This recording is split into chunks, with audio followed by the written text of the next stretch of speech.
Class 9th के लिए Europe में समाजवाद तथा रूसी क्रांति टॉपिक के अंतर्गत हम लोग आज रूस में समाजवाद के बारे में अध्ययन करेंगे। जहाँ तक रूस में समाजवाद की चर्चा करनी है, उसका स्वरूप क्या था, उससे पहले हम लोग रूस की सामाजिक और अर्थव्यवस्था के बारे में चर्चा कर चुके हैं। हमने आपको बताया था रूस में 85% लोग जो थे खेती करने वाले किसान थे और 15% में औद्योगिक श्रमिक वगैरह आ जाते थे। अब यहाँ जो स्थिति थी कि 1914 ईस्वी का समय था, यानी 20वीं शताब्दी में 1914 का समय, रूस की स्थिति क्या थी? जार के द्वारा यानी राजा का विरोध करने कोई ना करे, इसी बात को ध्यान में रखते हुए जितनी भी प्रकार की राजनीतिक पार्टियां थी, सभी पार्टियों को जार के द्वारा जो है प्रतिबंधित कर दिया गया था। लेकिन इसके बावजूद कार्ल मार्क्स, जो कि मार्क्सवादी विचारधारा का जनक माना जाता है, कि विचारों से संबंधित एक संगठन जो था 1898 ईस्वी में Russian social democratic workers party, ध्यान दीजिएगा 1898 ईस्वी में Russian social democratic workers party का गठन किया गया, जो कि कार्ल मार्क्स के मार्क्सवादी विचारधाराओं को मानता था।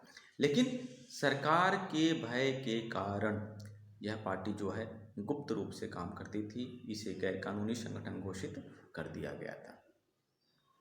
अब यहाँ पर जब रूस में समाजवाद लाना है तो समाजवाद की व्यवस्था किसके द्वारा लाई जाए? मजदूरों के द्वारा या फिर किसानों के द्वारा?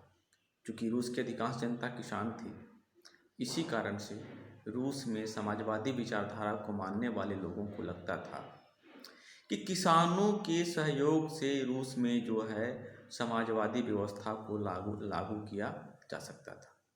ऐसे लोगों का मानना था जो कि किसानों की मदद से आंदोलन चलाना चाहते थे, समाजवादी आंदोलन चलाना चाहते थे। उनका मानना था कि रूस में समाजवाद का केंद्र बिंदु किसान ही बनेंगे। उनका ये कहना था अपने तर्क में उन्होंने कि रूस के किसान जो है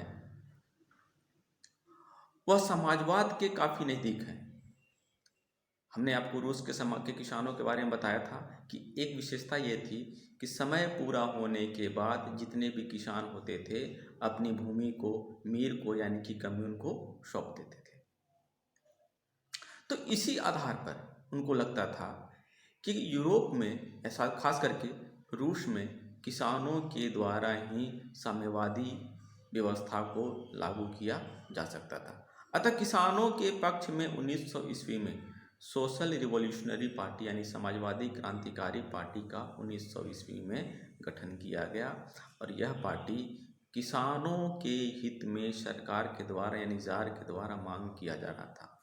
इनकी मांगे थी, यानी कि सोशलिस्ट रिवॉल्यूशनरी पार्टी की मांग थी कि जितने भी ज़मीन है जो इनको सामंतों के अधीन है वह वापस किसानों को सौंप दिया जाए।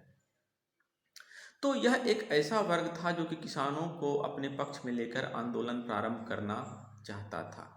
लेकिन इसी में रूस में जो समाजवादी लोग थे उसमें से एक अलग विचारधारा थी जिसको कि सोशल डेमोक्रेटिक यानी कि सोशल डेमोक्रेटिक खेमा। इस सोशल डेमोक्रेटिक खेमा का जो भाग जो था, इसका प्रमुख जो था व्लादिमीर लेनिन था। व्लादिमीर लेनिन भी रूस में समाजवादी आंदोलन को बढ़ाना चाहता था, लेकिन उसका मानना था कि रूस में समाजवाद किसानों के द्वारा नहीं बल्कि श्रमिकों के द्वारा लाया जाएगा। तो ये अंतर था।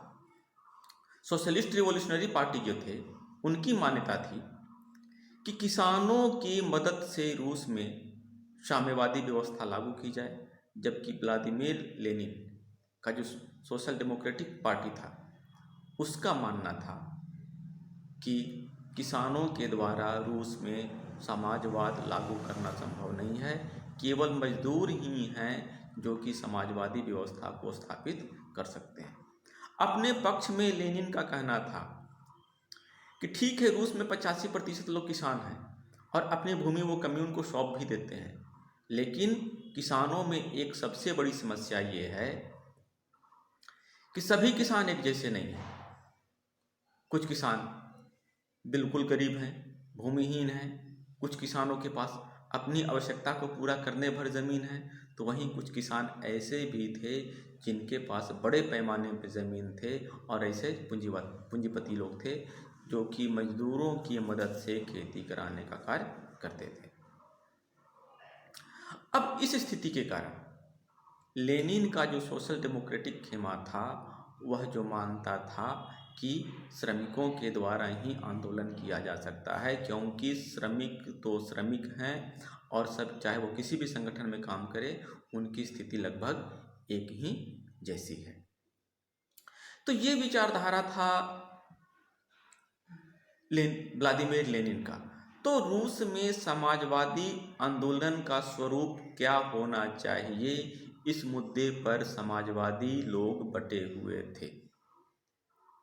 इसी तरीके से समाजवादी आंदोलन का संगठन कैसा होना चाहिए, इस मुद्दे पर भी रूस के समाजवादी लोगों में काफ़ी मतभेद की स्थिति बनी हुई थी।